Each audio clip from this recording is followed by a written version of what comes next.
What's up guys, my name is Cal, and today I've got a little bit different video. This is going to be a BB King video.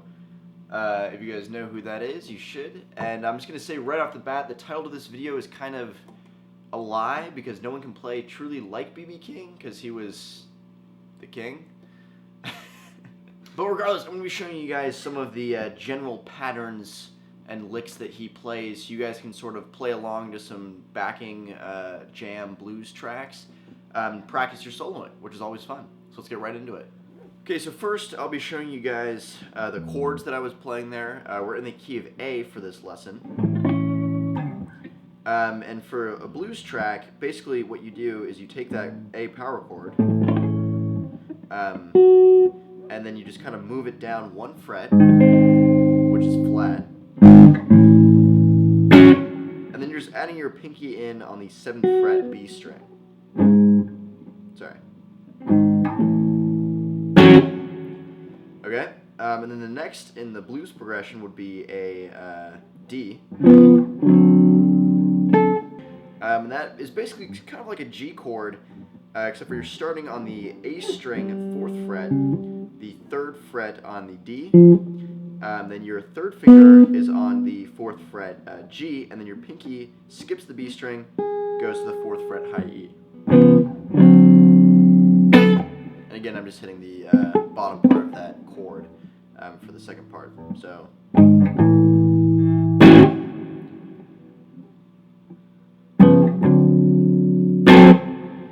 Alright, and that's basically what I'm playing over. So that's what I had looped at the beginning. So if you have a loop pedal, you can play along with that chord and sort of play the entire thing by yourself, which is kind of fun. So now for the actual solo part, it's pretty simple. Again, we just have this little box that BB King kind of goes to, and most of his stuff is very simple. What makes his stuff good is he knows what notes to play at the right time, which is far more important than playing fast or anything else, just kind of feeling the music, a lot of people say. And that's a hard thing to do. But anyway, I'll show you the box. It starts on the 11th fret G string, then we have the 10th fret on the B, 12th fret on the B, 10th fret on the E, and then 12th fret on the E. So.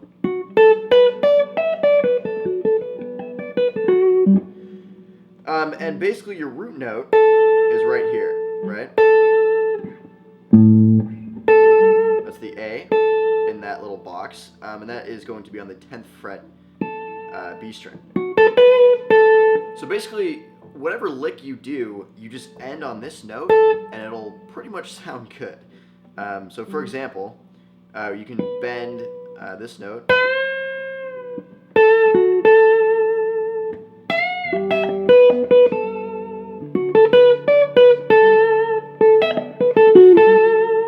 You see, basically I'm just ending every little lick that I do on this note, which will make it sound decently good. Even if you play all the wrong notes and then end on this note, it'll sound okay. So anyway, there's that box, and then you can also move it down to a, that's a major A pentatonic, or part of the major A pentatonic. Then you can move it down, and you have the minor A. That's something he does, is switch between minor and major in his soloing, which is kind of a cool thing to do, or to know how to do. And so once again, exact same formation. This time you're just starting on the 9th fret G. And then you have the same box. And so you can kind of combine the two, even though the chords are just chugging along.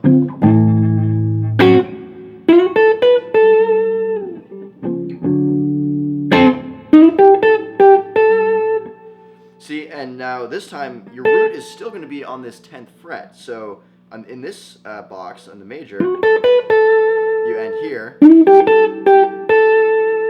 end here. Again, same exact note. There's a little bit of dynamicism. What? Is that a word? Whatever, it adds a little bit more depth than just this box.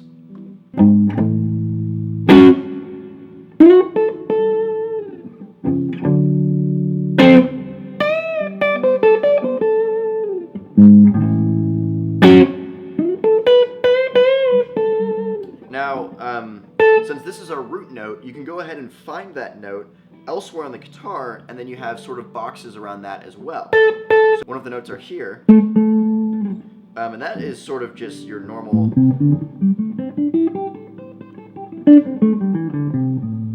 So you can go and end on that note, and it will be incorporated in the solo, and it'll sound pretty good.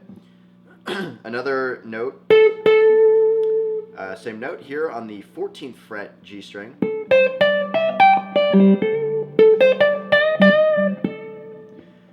And then you have another one over here on, what is it? On the 19th fret D string. And then the most popular one that he goes to is this one on the 17th fret high E string. And he kind of hits that maybe once and then slides down when it kind of builds up. And you can keep going.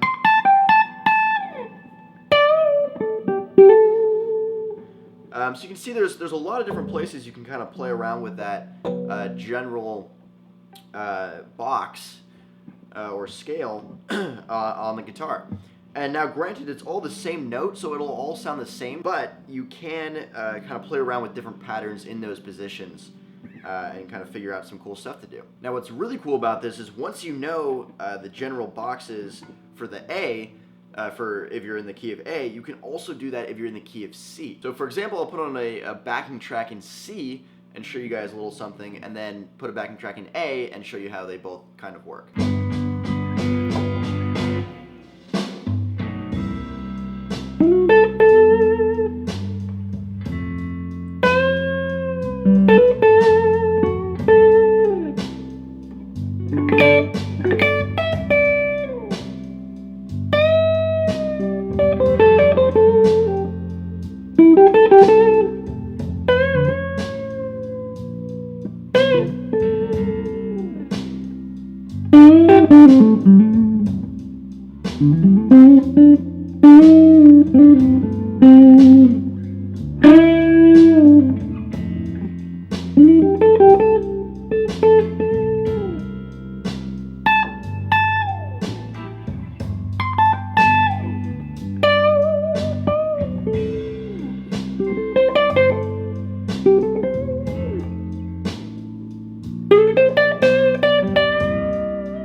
Okay, and now the one in A.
So you get the idea, and I'll put both of those backing tracks in the description of the video, because if you don't have a loop pedal, that's the best way to kind of practice by yourself. So guys, that was how to play a B.B. King style riff. If you want to support this channel, check out my Patreon link down below. We can find tabs for all my songs, as well as personal guitar lessons, and you can even request the next song. Anyway, hope you guys enjoyed, and I'll see you guys later.